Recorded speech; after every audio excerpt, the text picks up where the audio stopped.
KP. Sharma ओलींचं स्वतःचं सरकार हे कम्युनिस्ट धार्जिणं सरकार होतं. त्यांच्याच काळामध्ये त्यांनी भारतावरती अनेक वेळा कुरघोड्या केल्या. बांगलादेशामध्ये जे झालं त्यामध्ये स्टुडंट मुवमेंट होती. नेपाळमध्ये जे झालं ते जेनझी आंदोलन होतं. सो 2000 नंतर जी सोव्हिएत राष्ट्र होती, जी सोव्हिएत संघातून वेगळी झालेली राष्ट्र होती, तर ह्या सगळ्या देशांमध्ये एक लाट आली होती, सरकार बदलायची लाट. तर त्या आंदोलनांचा पॅटर्न जो होता तो कुठेतरी ह्या दक्षिण आशियामध्ये जी आंदोलनं होत आहेत त्याच्याशी संबंधित किंवा त्याच्यासारखा होता असं आपण म्हणू शकतो. सोशल मीडियावरती बॅन लावला गेला नेपाळमध्ये. तो कशासाठी लावला गेला हे समजून घेतलं पाहिजे. नेपाळमधला जो जेनझी आहे ते ओली सरकारच्या करप्शन बद्दल, भ्रष्टाचाराबद्दल सतत सोशल मीडियावरती व्यक्त होत होते. सरकार जे आहे ते ट्रान्सपरन्सी मेंटेन करत नाहीये किंवा ते अकाउंटेबिलिटी मेंटेन करत नाहीये. पण भारतामध्ये ती परिस्थिती नाहीये. भारताचं सरकार जे आहे ते पारदर्शी आहे. त्यानंतर आज तुम्हाला काहीही लागलं, अगदी तुम्ही पंतप्रधानांना सुद्धा तुमच्या एका ऍपवरून तुम्ही त्यांना लिहू शकता. सुदान गुरुंग जो आहे त्याचा स्वतःचा हामी नेपाळ नावाचा NGO आहे. त्यांनी ह्या सगळ्या जे आंदोलन आहे त्याचं नेतृत्व किंवा त्यासाठी लोकांना एकत्रित करणं ही सगळी कामं हामी नेपाळनी केली. आता आपल्याकडे टिकटॉक जेव्हा बॅन केलं गेलं, भारतातला आत्ता जो युवा आहे त्यांचंही कौतुक केलं पाहिजे की त्यांनी राष्ट्र आधी आणि इतर बाकी गोष्टी नंतर हा विचार करून ह्या बॅनला सपोर्ट केला होता. नमस्कार. मराठी मूडच्या या आपल्या राजकीय मूड या विशेष प्रोग्राम मध्ये आपल्या सगळ्यांचं पुन्हा एकदा मनपूर्वक स्वागत. राजकारणामध्ये ज्या काही ट्रेंडिंग घडामोडी घडत असतात त्या ट्रेंडिंग घडामोडींवरती आपण चर्चा करत असतो आणि त्याचं सविस्तर असं विश्लेषण करत असतो.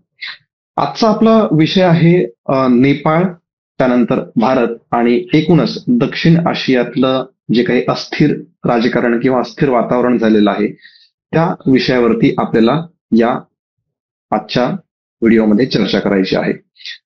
नेपाळ हा आपला शेजारी देश आहे आणि एखाद्या देशामध्ये भ्रष्टाचार झाल्याच्या नंतर तिथली अवस्था काय होते ह्याचं उत्तम उदाहरण म्हणजे नेपाळ हा देश.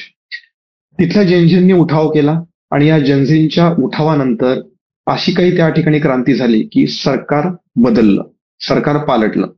पण आता जे काही नवीन सरकार आलेलं आहे त्या नवीन सरकारचं धोरण काय असणार आहे, ते सरकार टिकणार आहे का? कारण जर आपण मागच्या काही वर्षांचा जर इतिहास बघितला तर 2008 साली तिथली राजेशाही संपुष्टात आली आणि 2015 नंतर तिथे घटनेनुसार कारभार सुरू झाला. पण मागच्या या 17 वर्षांमध्ये जवळपास 13 सरकार बदलली आणि आता सुद्धा जे नवीन सरकार आलेलं आहे ते नवीन सरकार किती टिकणार हा सध्याचा प्रश्न आहे. आणि एकूणच त्याच अनुषंगाने आपल्याला आजच्या व्हिडिओमध्ये चर्चा करायची आहे. आणि या चर्चेसाठी आता आपल्यासोबत आहेत शांभवी थेटे. शांभवी, स्वागत आहे आपल्या या कार्यक्रमामध्ये. आणि खरं तर पुन्हा एकदा स्वागत आहे असं म्हटलं पाहिजे, कारण आपण या आधी एक पॉडकास्ट केला होता आणि त्या पॉडकास्टमध्ये सविस्तर असं विश्लेषण त्यावेळच्या विषयाला अनुसरून आपण केलं होतं. आज आपला विषय नेपाळ आहे. शांभवी थेटे यांची ओळख करून देण्याची गरज नाहीये. शांभवी थेटे या आंतरराष्ट्रीय विषयाच्या अभ्यासक आहेत आणि JNU स्टुडंट सुद्धा आहेत. शांभवी, मला सगळ्यात पहिला प्रश्न हाच आहे की सध्या जी काही नेपाळमधली राजकीय अस्थिरता आहे ती राजकीय अस्थिरता आणि त्या अनुषंगाने त्याचे भारतावरती काय परिणाम होणार आहेत. पहिला प्रश्न याच्याकरता विचारतोय की आता नेपाळमध्ये जे काही झालं त्याला आता जवळपास 5-6 दिवस उलटून गेलेले आणि आता आपण त्याच्या पुढे गेलेलो आहे. तिथलं सरकार सुद्धा बदललेलं आहे. त्यामुळं जे पायउतार झालेलं सरकार आहे त्यांनी टीका ही केली होती की नेपाळमध्ये जे काही घडलंय त्याला भारत जबाबदार आहे. खरंच भारत जबाबदार आहे का हा तर प्रश्न आहेच आहे. आणि दुसरा प्रश्न हा आहे की जे काय असं म्हटलं जाते की आता नेपाळमध्ये झालं आणि आता भारतात होणार आहे, तर एक पहिली गोष्ट तर हे भारतात म्हणजे आमच्यासारख्या सामान्यांना वाटतं असं होणार नाही, पण अभ्यासक म्हणून काय त्याच्यावरती मत आहे? दोन प्रश्न. सगळ्यात आधी नेपाळमध्ये जे झालं ते एका अर्थाने ती क्रांती होती असं म्हणता येईल. कारण पण एक पॅटर्न आपल्याला कुठेतरी दक्षिण आशियामध्ये दिसतोय की बांगलादेशामध्ये जे झालं त्यामध्ये स्टुडंट मुवमेंट होती किंवा ते विद्यार्थी आंदोलन होतं. नेपाळमध्ये जे झालं ते जेनझी आंदोलन होतं. तर कुठेतरी दक्षिण आशियातला जो युथ आहे किंवा जो युवा वर्ग आहे तो वर्ग पुढे येऊन आंदोलनं करतोय, तो वर्ग पुढे येऊन आणि कोणतंही राजकीय नेतृत्व समोर नसताना, म्हणजे त्यांच्या मागे कोणता तरी मोठा नेता आहे असं नसताना युवा वर्ग पुढे येऊन आंदोलन करतो आहे. जो आपण म्हणू शकतो की हा जो युवा वर्ग आहे तो सामाजिक दृष्ट्या कॉन्शियस आहे किंवा सामाजिक दृष्ट्या ज्या काही घडामोडी आहेत त्या त्यांना कळतायत, त्या त्यांना जाणवतायत. आता हे असं भारतात होईल का? तर ह्याची शक्यता फार कमी आहे. कारण आपण जर बघितलं तर आपलं सरकार जे आहे ते एका अर्थाने कनेक्टेड आहे लोकांशी, इथल्या मातीशी, इथल्या युवा वर्गाशी. आपल्याकडे नोकऱ्या आहेत. इनफॅक्ट नेपाळमधून बरेच जण नोकरीसाठी भारतात येतात आणि हे सुद्धा एक महत्वाचं कारण होतं ह्या सगळ्या आंदोलनामागचं की नेपाळमधला जो युवा वर्ग आहे त्याला रोजगारासाठी इतर देशांमध्ये जावं लागतंय. तर तशी परिस्थिती अजूनही भारतात नाहीये. आपल्याकडे अगदी कोरोना काळानंतर सुद्धा, कारण कोरोना हा टर्निंग पॉइंट होता दक्षिण आशियासाठी, जगासाठी.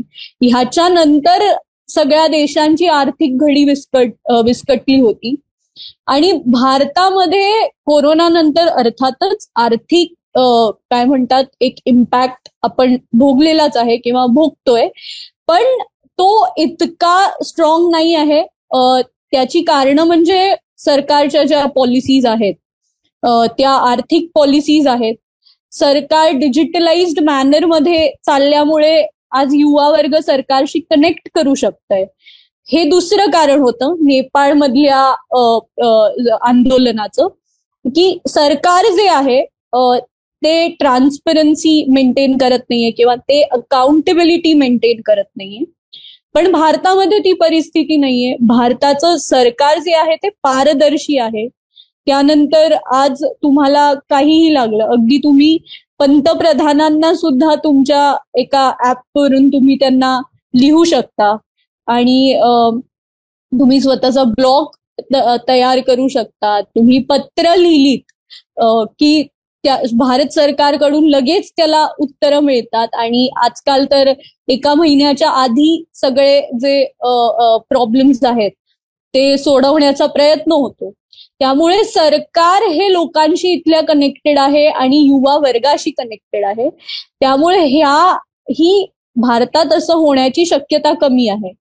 दुसरं आपण कायदेशीर रित्या सुद्धा खूपच स्ट्रॉंग आहोत किंवा ज्या डीप स्टेट सारख्या ज्या एंटिटीज आहेत त्यांना आपण सामोरं जाण्यासाठी एक लीगल सिस्टम किंवा एक कायद्याची जी भिंत असते ती खूप मजबूतपणे बांधली आहे.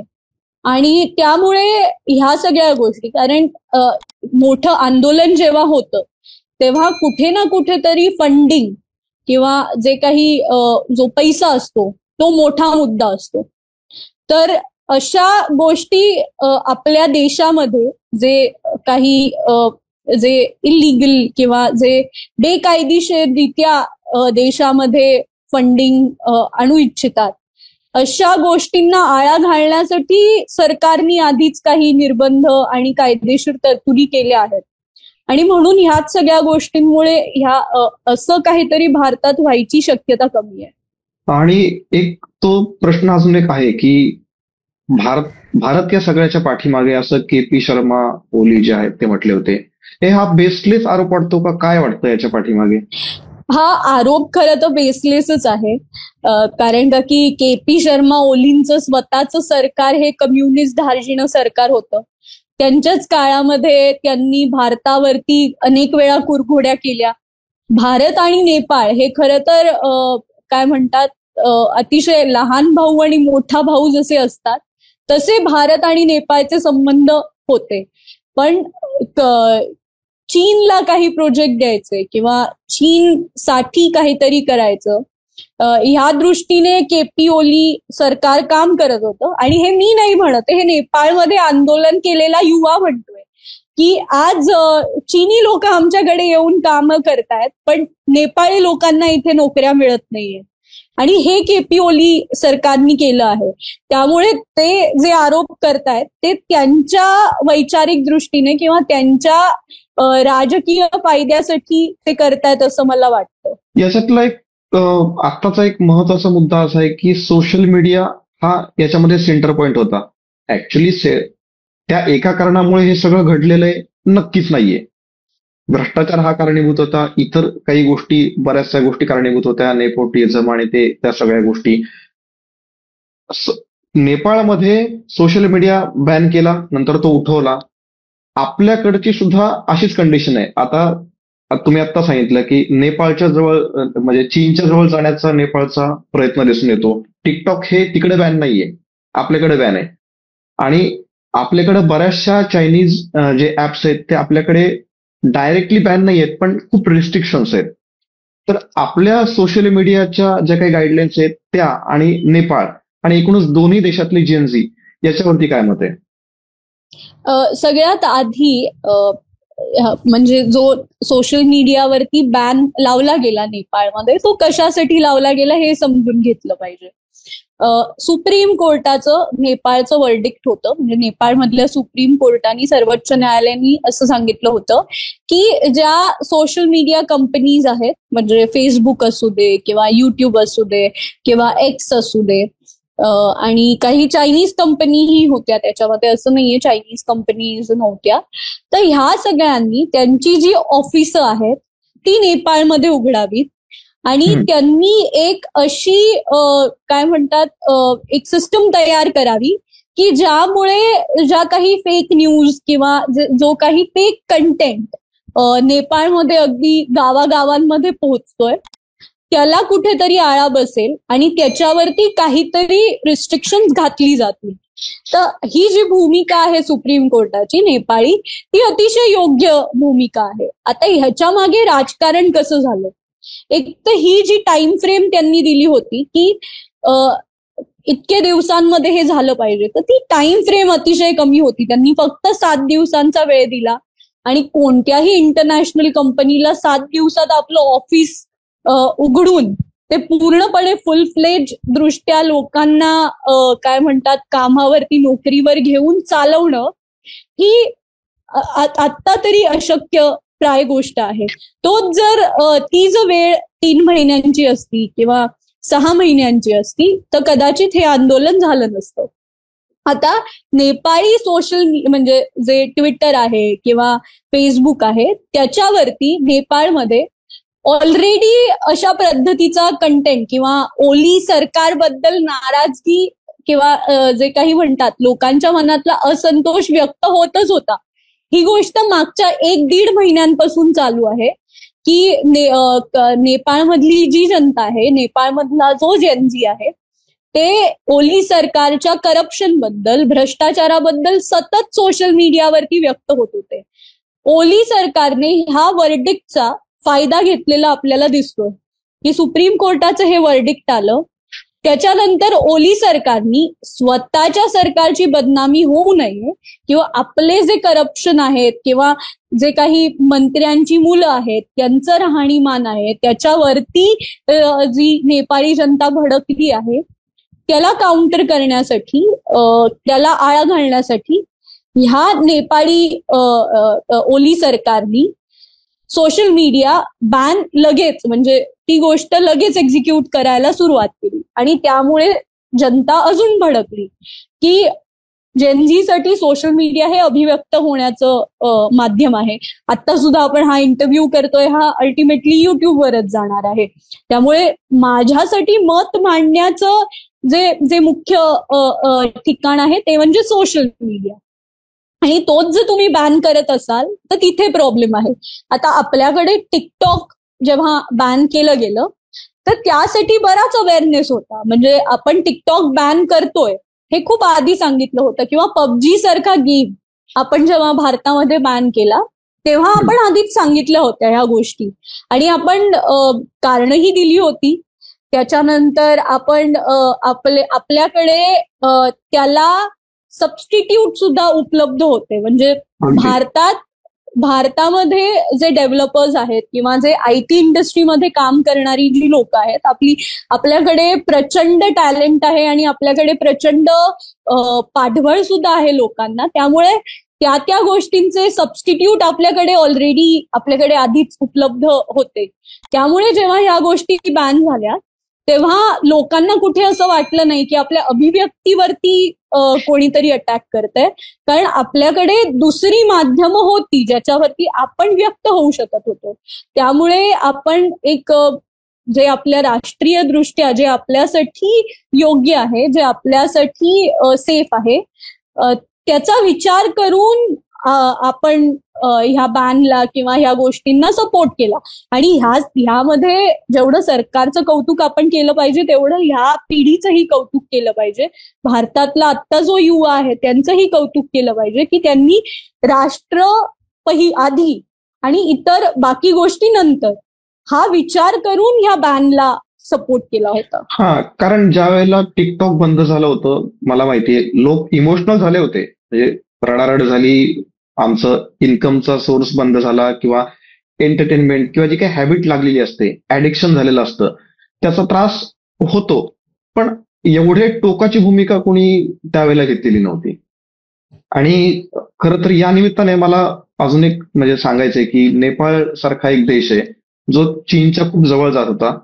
चीन हा त्यांच्या बाबतीत एक शिस्तबद्ध देश आहे. तसं बघितलं तर जरी आपले विचारधारा वेगवेगळे असले तरी तो त्यांच्या दृष्टीने तो एक शिस्तबद्ध देश आहे. आणि भारत सुद्धा एक शिस्तबद्ध देश आहे. भारताला सगळ्यात मोठी लोकशाही, सगळ्यात मोठी राज्यघटना या दृष्टीने भारताकडे बघितलं जातं.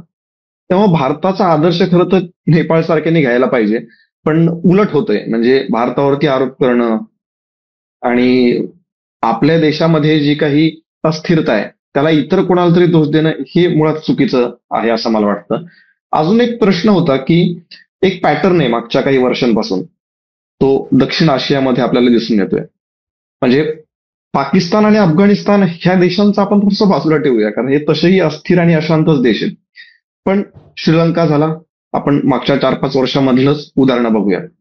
त्यानंतर म्यानमार झाला, अलीकडे बांगलादेश झाला, आता फक्त नेपाळ बाकी राहिला होता आणि तो सुद्धा एक वर्तुळ पूर्ण झालेलं आहे. काय याच्या पाठीमागे दक्षिण आशियाई देश अशांत ठेवण्यामध्ये किंवा अशांत करण्यामध्ये कोणाचा हात आहे असं वाटतं?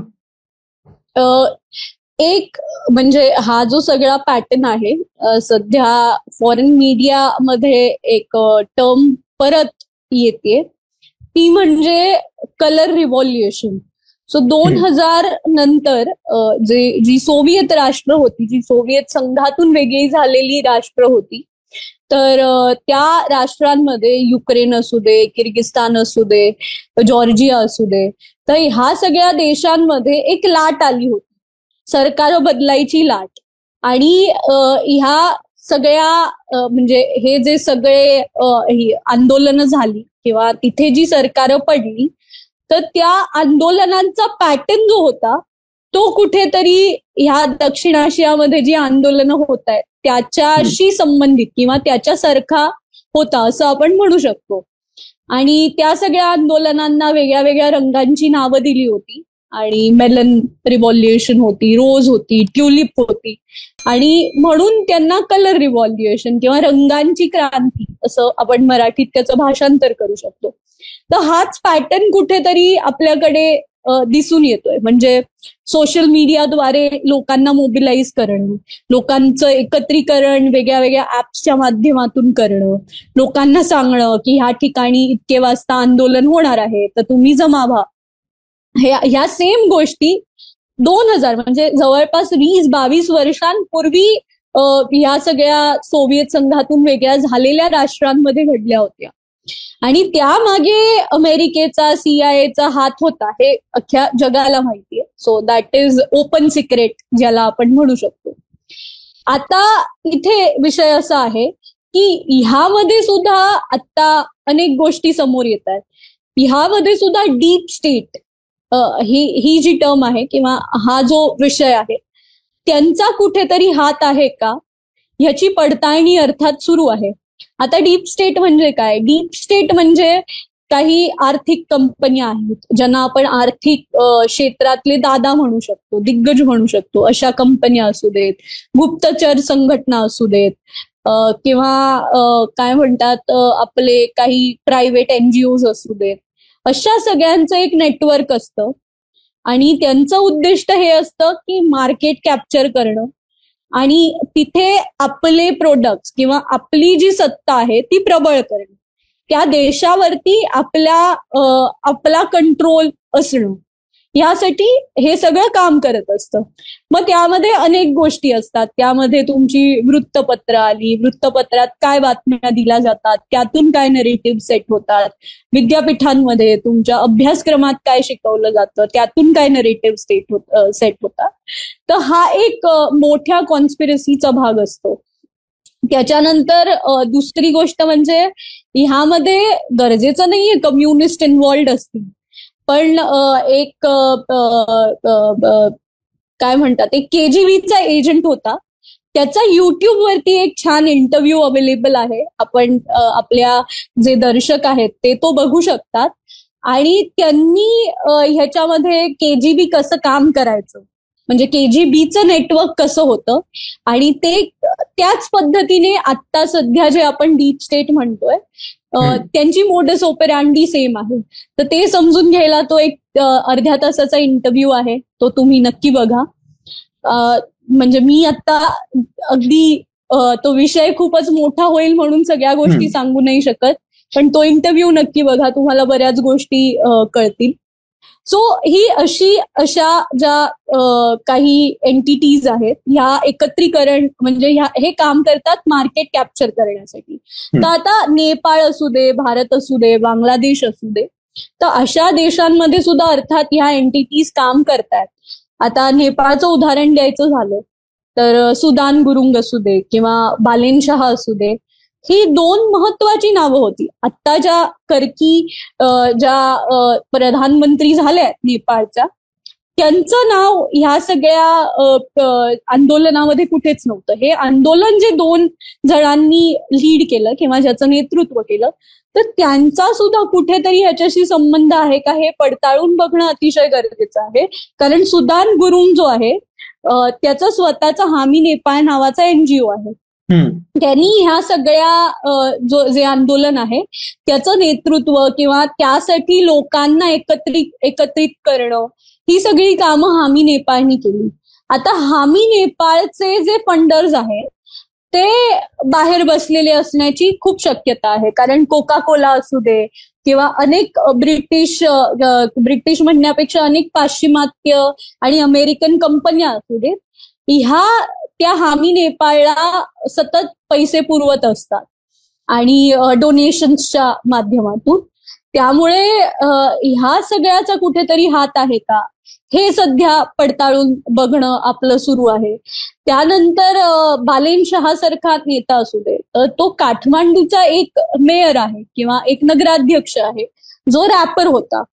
आणि आता हा काठमांडूचा नगराध्यक्ष खरंच इतका शक्तिशाली आहे का की तो टाइम्स मॅगझिनच्या टॉप 100 लीडर्स मध्ये त्याचं नाव घेतलं जातं, जिथे मोठ्या मोठ्या नेत्यांची, अमेरिकेचे राष्ट्राध्यक्ष असू दे किंवा रशियाचे राष्ट्राध्यक्ष असू दे, आपले पंतप्रधान असू दे, ह्या नेत्यांची नावं घेतली जातात. तिथे काठमांडूचा नगराध्यक्ष ह्याचं नाव येणं त्या यादीमध्ये हा सुद्धा कुठेतरी एक खटकणारा मुद्दा वाटतो.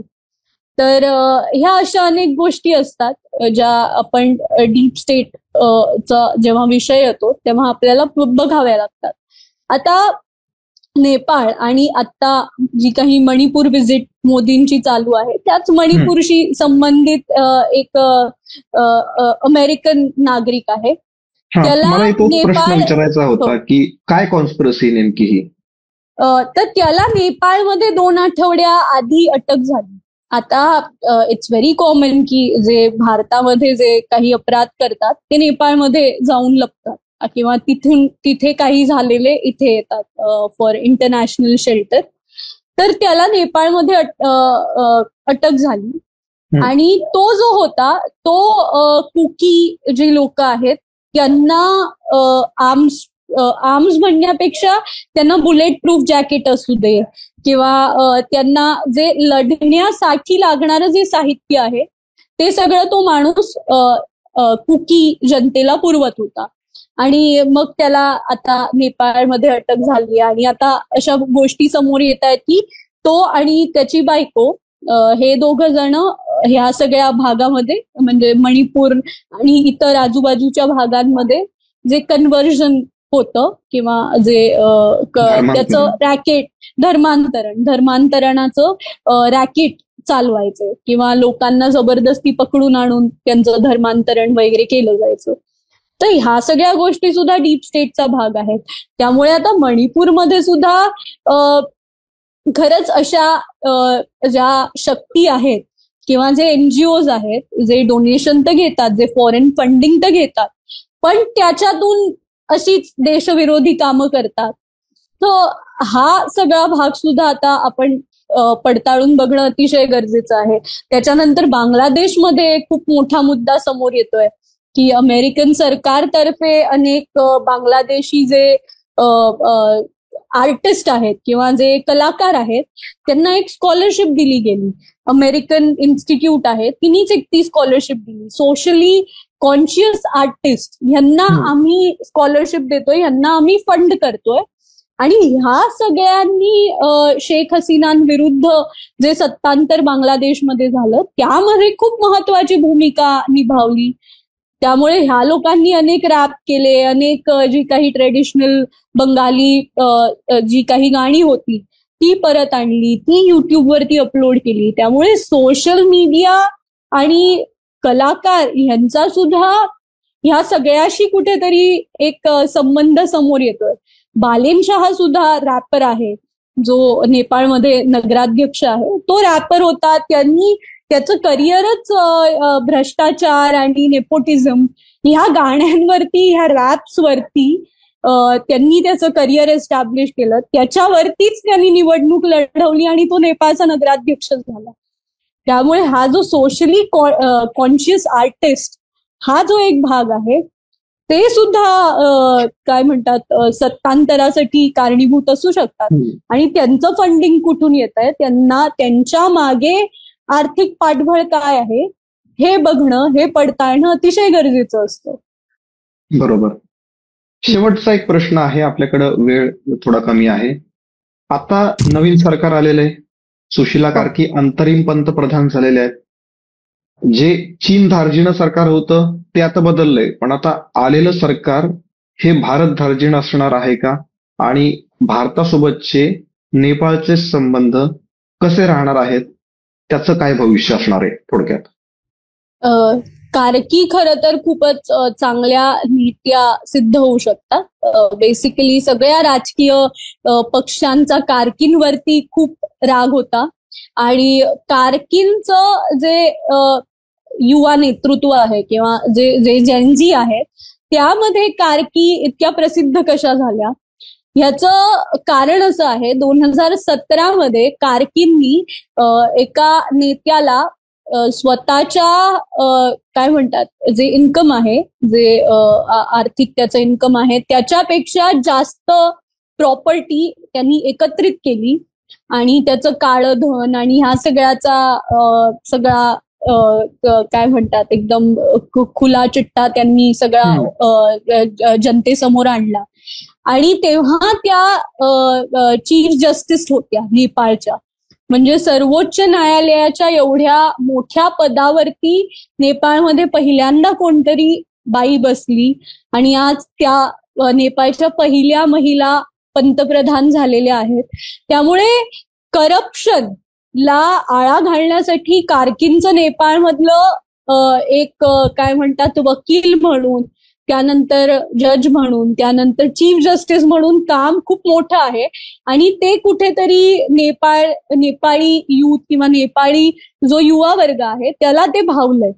कारण हा सगळा जो मुद्दा आहे तो शेवटी कुठे ना कुठेतरी भ्रष्टाचारालाच येऊन मिळतोय. तर हे त्या नेपाळी युवा वर्गाला पटलेलं आहे. त्यामुळे कार्की ह्या पंतप्रधान झाल्या. दुसरी गोष्ट, कार्कींचं भारत कनेक्शन सुद्धा खूपच स्ट्रॉंग आहे. बनारस हिंदू विद्यापीठातून त्यांचं शिक्षण झालंय. त्यांचं BA इन पॉलिटिकल सायन्स असू दे, त्यापुढे वकिलीचा अभ्यास असू दे, त्यांनी भारतात केलाय आणि त्यानंतर त्या नेपाळला गेल्या. त्यामुळे अर्थातच भारताबद्दल कुठे ना कुठेतरी त्यांना प्रेम आहे आणि कुठे ना कुठेतरी तो भाग सुद्धा येणार आहे. त्यांचं बालेनशहा-सारखं नाहीये, कारण बालेनशहानी काठमांडूमध्ये आदिपुरुषच्या एका डायलॉगवरून सगळ्या भारतीय जे चित्रपट आहेत त्यांच्यावरती बॅन टाकला होता. मग कोर्टाला इंटरव्हेन करून तो बॅन उठवावा लागला. तर कार्कींची अशी कुठेही भारत विरोधी इमेज अजून समोर आलेली नाहीये. त्यामुळे त्या एक चांगलं नेतृत्व नेपाळसाठी सिद्ध होऊ शकतात. आणि आता त्यांनी त्यांनी पुढचे इलेक्शन, पुढच्या निवडणुका मी मार्च 2026 घेईन हे त्यांनी ऑलरेडी घोषित केलेलं आहे. त्यामुळे त्यांना कुठेतरी ती सत्ता एकवटून बसायचा आणि ती आता गादी मिळाली आहे तर मी ती सोडणारच नाही अशी कुठेतरी त्यांची भूमिका अजूनही दिसत नाही. त्यामुळे नेपाळचं सार्वभौमत्व आणि नेपाळची लोकशाही यासाठी कार्की अतिशय महत्वाच्या नेत्या आहेत. कारण आपण बांगलादेशात बघतोय काय चाललंय. आता वर्ष उलटतंय तरी तिथे निवडणुकांची काहीच चिन्ह नाहीयेत. मी आशा करते की नेपाळमध्ये असं होणार नाही. नेपाळमध्ये लवकरात लवकर निवडणुका होतील आणि नेपाळमधली लोक जे त्यांना हिताचं वाटतं ते सरकार निवडतील आणि नेपाळमधल्या गोष्टी ही बदलतील. खरंय, नेपाळ हा एक हिंदू बहुल देश आहे. भारत हा सुद्धा एक हिंदू बहुल देश आहे. आणि जसं तुम्ही सुरुवातीला सांगितलं, छोटा मोठा भाऊ आणि हे आपलं रिलेशन आहे, हे खरं तर असंच वृद्धिंगत व्हायला पाहिजे असं याच्याकरता म्हणतोय की काही काळापूर्वी नेपाळचे आणि भारताचे संबंध चांगले होते. मध्यंतरीच्या काळात ते बिघडले आणि मग ते सगळं तिथलं अस्थिर राजकारण ते सगळं त्याला कारणीभूत होतं. पण आता सुशीला कार्की अंतरिम पंतप्रधान झालेले आहेत. त्यांना राजकारणाची पार्श्वभूमी नाहीये, पण उच्च शिक्षित आहेत आणि समज आहे या प्रत्येक गोष्टीची. त्याच्यामुळे पुढच्या वर्षी तिथल्या निवडणुका होत, तिथं शांतता प्रस्थापित हो आणि सगळ्यात महत्वाचं म्हणजे भारतासोबत त्यांचे संबंध चांगले राहावेत अशीच अपेक्षा आपण या चर्चेच्या शेवटी व्यक्त करू शकतो. खरंय. येस. तर आज इथे आलात आणि आपल्या पॉलिटिकल मूड या विशेष कार्यक्रमामध्ये आपली सविस्तर मतं मांडली, त्याबद्दल आभार. धन्यवाद. या कार्यक्रमामध्ये आता इथेच थांबूयात. पुढच्या एपिसोडमध्ये नवीन टॉपिकसह येऊयात. तोवर मराठी मूड हे चॅनल बघत राहा, सबस्क्राईब करा आणि आमचे सगळे व्हिडिओ शेअर करा. धन्यवाद.